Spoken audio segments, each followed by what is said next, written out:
Good morning, my surplus addicts. How are y'all today? If you haven't already, please like and subscribe to this video, and let's begin. So today, we are taking a look at the Type 5 Winter PAP or CAPF Winter pattern of the Chinese, well, let me go ahead and use the name that explains the acronym, PAP, People's Armed Police, or CAPF, Chinese Armed Police Force. So originally, this pattern was used under the designation of the Chinese People's Armed Police Force, or Chinese Armed Police Force, I mean. And later, it got restructured into the PAP, the People's Armed Police. So I'll show you how you can tell which service life they existed under. Here's the buttons. Like many Chinese patterns I've been noticing, they seem to go ahead and have their logo on the buttons, which I think is really interesting. So let's go ahead and start, as always, with the blouse. So obviously, something's very immediately clear from a lot of my videos. This is a 4-pocket design, which I don't know if you know this, but let me tell you something, my surplus addicts. I love 4-pocket designs. I don't know why, but something about them just makes me happy. Now, this has some unique features for, obviously, its policing role or law enforcement related role, such as the CAPF or PAP arm patch, which is, if you look at it closely, has the Great Wall of China on it, which is actually very cool, as well as the 5 stars of China. And up here, you can see it uses the typical collar insignia. However, with this, I believe this is more of a branch-specific collar tab instead of a rank. Now, it also, of course, has its chest badge, which, in this case, I don't have one. For this one, anyway. Now, it also has epaulets here for, obviously, that kind of law enforcement look, which I think just really fits the uniform perfectly. Now, let's go over the features. So, with the pockets, they are Velcro, actually, which honestly is not bad. This Velcro holds together really well, and it even seems to got where it goes out a little bit more than normal. And that's all the pockets, mind you. Of course, there's the internal pockets. They are also Velcro. You can see them on the inside. And the enclosure is also a double enclosure, much like the PLA Arid pattern, meaning that it uses this Velcro enclosure as a first line of defense and then this zipper underneath as a second. So, we find that this is obviously a winter blouse, a winter uniform.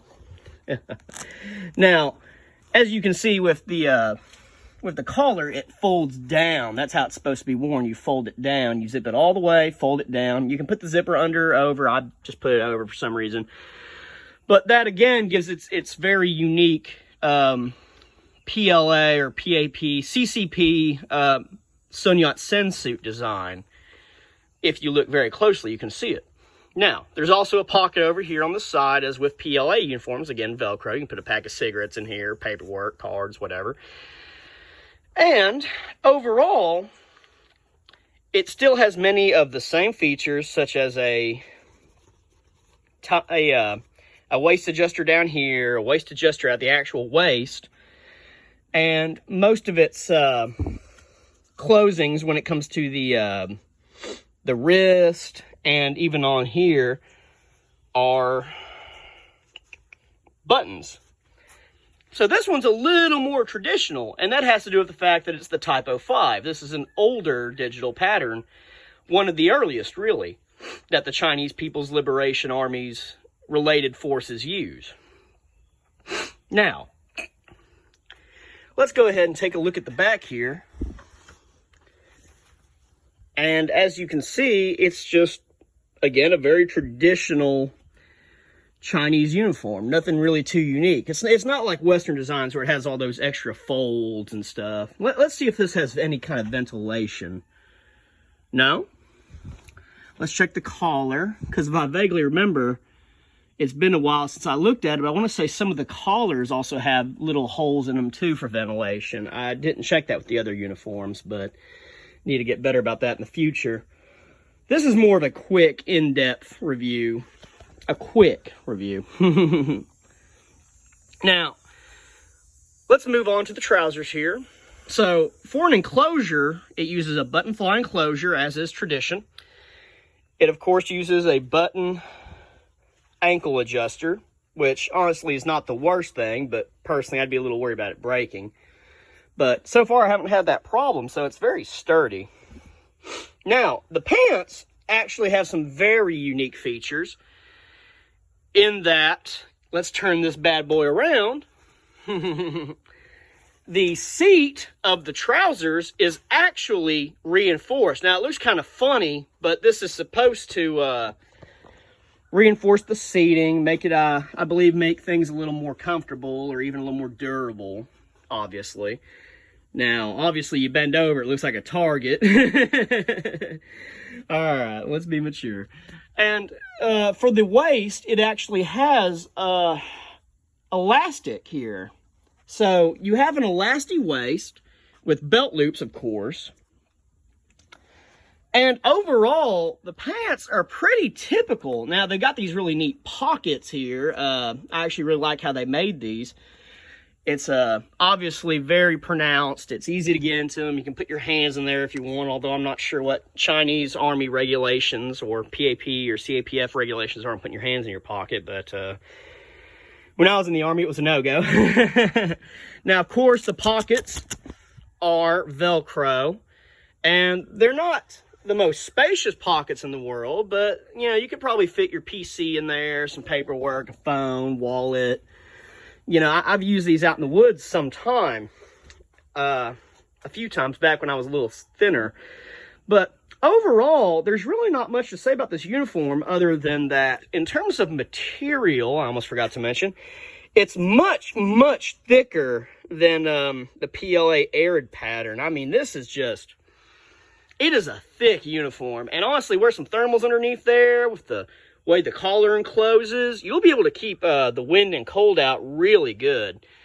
Now, you're probably wondering, where was this uniform predominantly used? Well, this uniform was predominantly used by the CAPF in places like Tibet, I believe Xinjiang, pretty much anywhere cold where the CAPF was operating before it reorganized into the PAP and still operating there. I'll be sure to put on some reference photos for troops using this, but I remember there were some specific photos in Tibet where you'll see CAPF officers walking around with riot gear in busy places, probably doing training, wearing things like fire extinguishers in case of emergencies. Of course, carrying around probably a police baton, wearing their riot helmet, maybe a stab-proof vest. Really just anywhere where law enforcement might have been necessary to keep order. So overall, just, it's a very unique uniform, come all the way here from China, and honestly, it makes a great hunting uniform. And so, if you ever see one of these, I highly recommend you either pick up the blouse or pants, or both if you're able. I haven't got a cap yet, but I would love to. This was actually my first Chinese military uniform that I got when I started collecting. So, overall, just, this is a must-have uniform. It is just absolutely gorgeous.